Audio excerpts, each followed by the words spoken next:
راہ ایمان. Don't forget to subscribe our channel. نحمده ونصلي على رسول الكريم أما بعد. قال النبي صلى الله عليه وسلم: يأتي على الناس زمان الصابر فيهم على دينه كالقابض على الجمرة، او كما قال عليه الصلاة والسلام.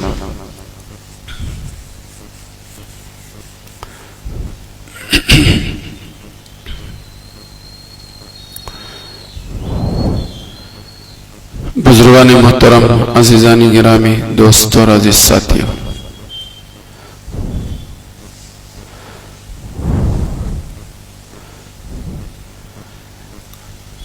قیامت تک دنیا میں کون کون سے حالات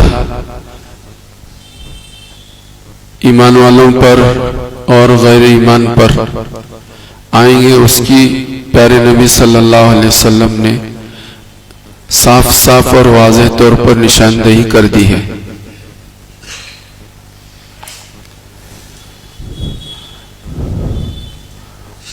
انہی باتوں میں سے ایک بات سرکار نے یہ بھی فرمائی،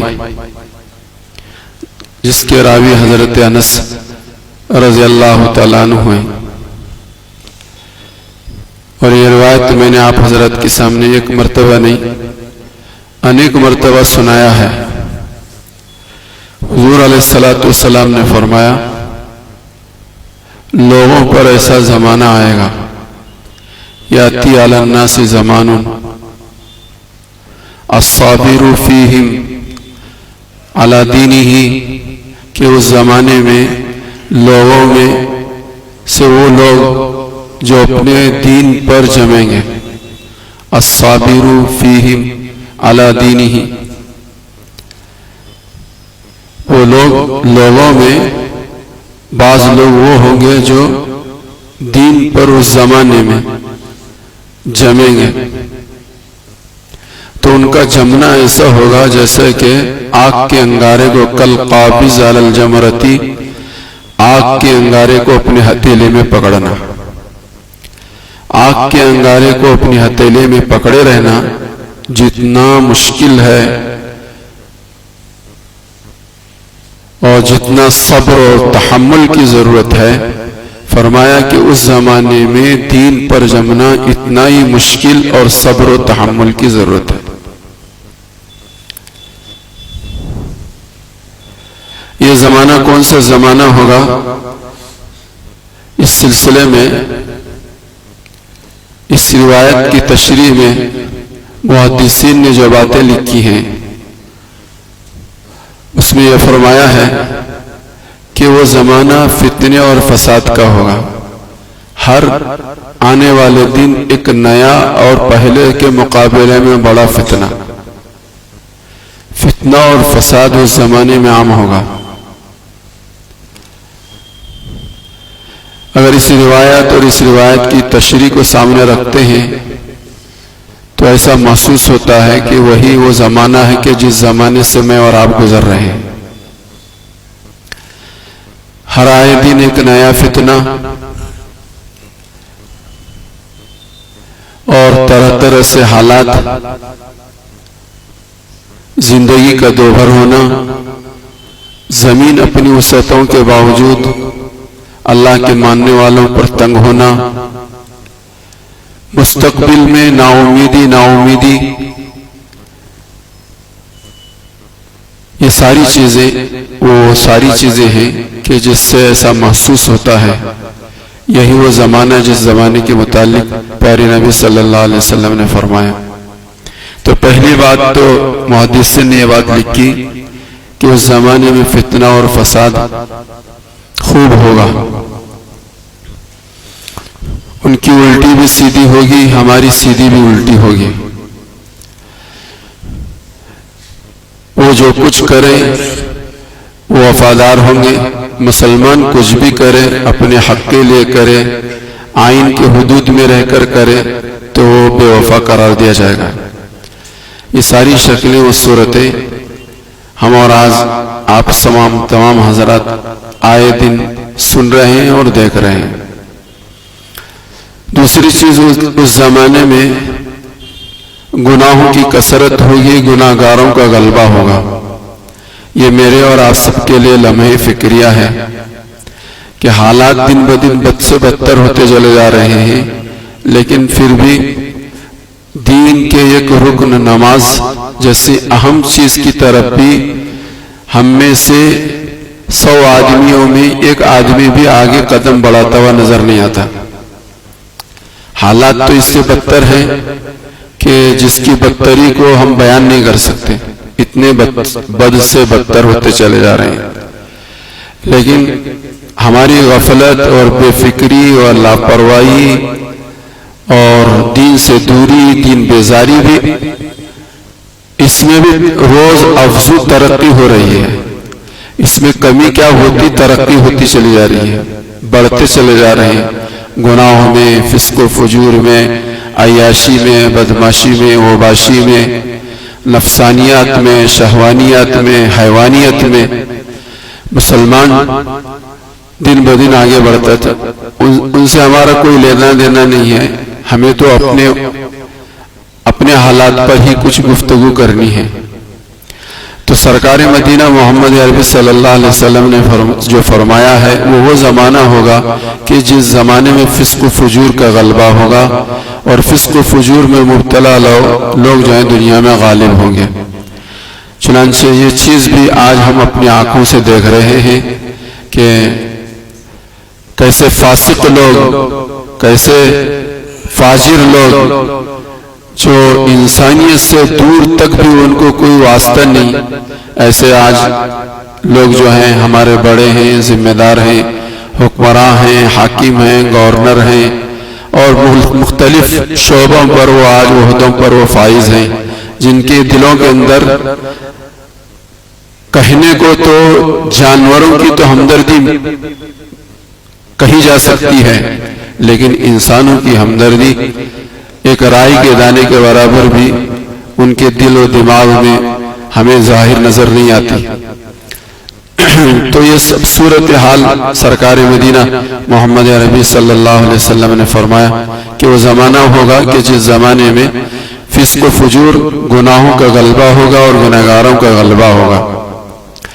تیسری چیز اس حدیث کی روشنی میں بیان فرمائی کہ ایمان اور اہل ایمان سے نفرت بڑھے گی. ایمان اور اہل ایمان سے اس زمانے میں نفرت بڑھے گی اور دن بدن بڑھتی چلی جائے گی, جس میں رنگ بھرنے کا کچھ کام ہمارے دین سے دور لوگ بھی کرتے رہیں گے. وہ کرنے والے چاہے آٹے میں نمک کے برابر ہو, لیکن ان آٹے میں نمک کے برابر لوگوں کو ساری امت پر اور سارے مسلمانوں پر تھوپا جائے گا اور اس کے ذریعے سے ساری ہی اسلام کو, سارے ایمان والوں کو اور سارے مسلمانوں کو ٹارگٹ بنایا جائے گا. یہ بھی سرکار مدینہ محمد عربی صلی اللہ علیہ وسلم کے فرمان کے خلاصے میں یہ بات لکھی ہے کہ نفرت دن بدن بڑھتی چلی جائے گی. پھر علماء نے آگے یہ بات لکھی ہے کہ صرف نفرت نہیں بڑھے گی بلکہ اس نفرت کی آگ میں جلنے والے انتقامی جذبوں کے ساتھ قدم بھی آگے بڑھائیں گے. یہ بات بھی ہو رہی, یہ آج سے ہزاروں سال پہلے علماء نے اس حدیث کی تشریح میں کہی اور آج اپنی آنکھوں سے ہم ہوتا ہوا اس کو دیکھ رہے ہیں. ایک طرف تو یہ روایت ہے جس کی تشریح کا مختصر سا خلاصہ میں نے آپ حضرات کی خدمت میں رکھا. دوسری طرف کنز العمال میں سرکار مدینہ محمد عربی صلی اللہ علیہ وآلہ وسلم نے فرمایا امتی هذه امة مرحومة لیس علیہا عذاب فی الآخرة وعذابها فی الدنیا الزلازل والفتن والقتل. یہ میری امت ایسی امت ہے کہ اس کے اوپر اللہ نے رحم کھایا ہے. امتی ہذہ امت مرحومۃ، حضرت محمد رسول اللہ کا صدقہ ہے یہ. گرچہ محدثین نے اس پر بہت کچھ گفتگو کی ہے کہ اس امت سے، اس حدیث کی اس روایت میں امت کا کون سا طبقہ مراد ہے، اس سے قطع نظر یہ مجھے آپ حضرات کی خدمت میں یہ بات رکھنی ہے. سرکار نے فرمایا میری یہ امت ایسی امت ہے کہ اللہ نے اس پر رحم کھا لیا ہے.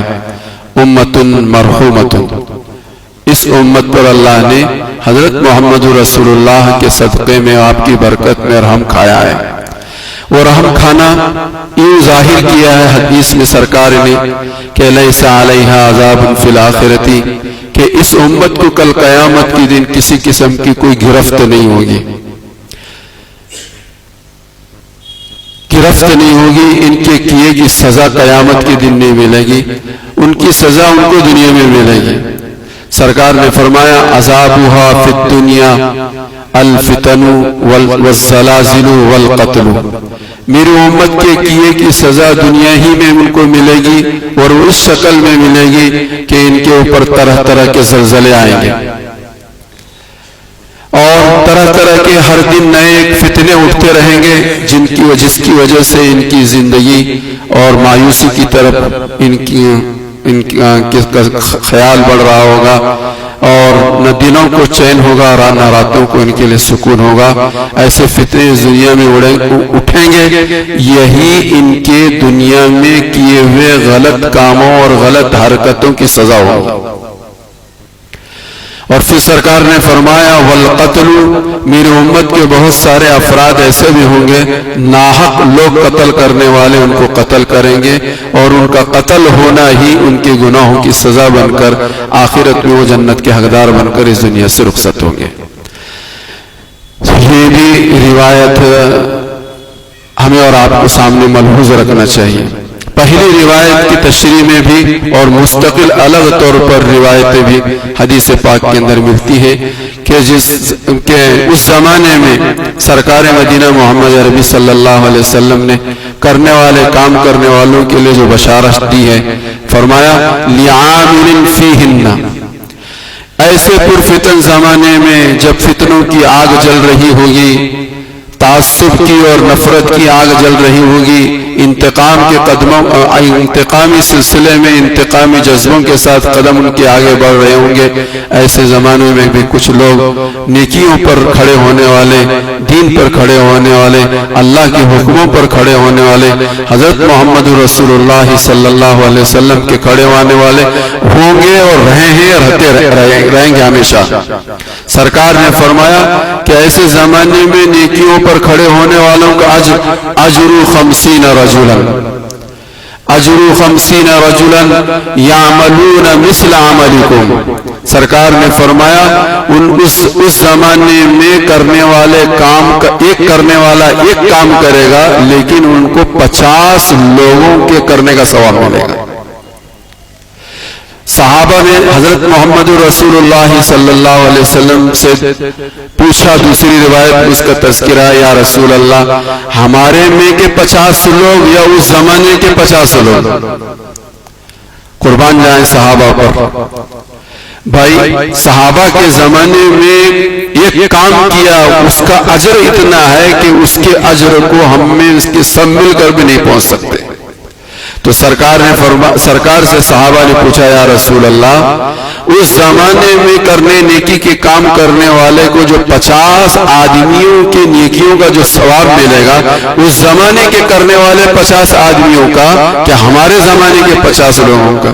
پیارے نبی صلی اللہ علیہ وآلہ وسلم نے فرمایا نہیں، تمہارے 50 آدمیوں کے اجر کے مطابق اس زمانے میں کرنے والے کو اجر و ثواب ملے گا. تو میرے بھائیوں بزرگوں دوستو، یہ وہ زمانہ ہے کہ جس زمانے میں ہمیں اپنے آپ کو جنت کا حقدار بنانے کا بہترین موقع ہے. ایک دوسری روایت میں کنز العمال میں ہے، سرکار مدینہ محمد عربی صلی اللہ علیہ وآلہ وسلم نے فرمایا، یاد رکھو جس کا حکم تمہیں دیا گیا ہے اس میں کا 10واں حصہ بھی تم چھوڑ دو گے تو تم ہلاک ہو جاؤ گے. صحابہ کو مخاطب کر کے فرمایا جس کام کے کرنے کا حکم تمہیں دیا گیا ہے اس کا 10واں حصہ بھی تم چھوڑو گے تو تم ہلاک ہو جاؤ گے، اور میری امت میں ایک زمانہ ایسا آنے والا ہے کہ جس زمانے کے بسنے والے جن کاموں کے کرنے کا ان کو حکم دیا ہے اس کا اور 10واں حصہ بھی کر لے تو کامیاب ہو جائیں گے۔ اللہ اکبر۔ تو معلوم ایسا ہوتا ہے کہ اس وقت جو کچھ حالات سے ہم گزر رہے ہیں در حقیقت اس میں دین کی طرف متوجہ ہونا، اللہ کی طرف متوجہ ہونا، تھوڑا بھی ہمارا متوجہ ہونا ان کے پورے متوجہ ہونے کے برابر ہے۔ اس لیے ضرورت اس بات کی ہے کہ ہم سب جو ہیں نمازوں کا اہتمام کرنے والے بنے، توبہ اور استغفار کا اہتمام کرنے والے بنے، قرآن و حدیث سے وابستہ ہونے کی کوشش کریں، سنتوں کا اہتمام کرنے والے بنے، مسجد کو آباد کرنا اپنی ذات سے اور اپنے گھر بار سے مسجد کو آباد کرنے کی فکر کرنا، یہی وہ ایک راستہ ہے کہ جس راستے کے ذریعے سے آنے والے دنوں میں ہم اپنے مستقبل کو روشن بنا سکتے ہیں۔ اس کے علاوہ اس وقت ہمارے پاس کوئی دوسرا راستہ نہیں ہے۔ اس وقت آپ حضرات کی خدمت میں ضروری گفتگو یہ کرنی ہے کہ دیکھو حالات کیسے ہیں، جتنے بھی اسکیمیں بن رہی ہیں، جتنے بھی قانون بن رہے ہیں، جو بھی پلان بن رہا ہے اس کا صرف ٹارگٹ اسلام اور مسلمان ہے۔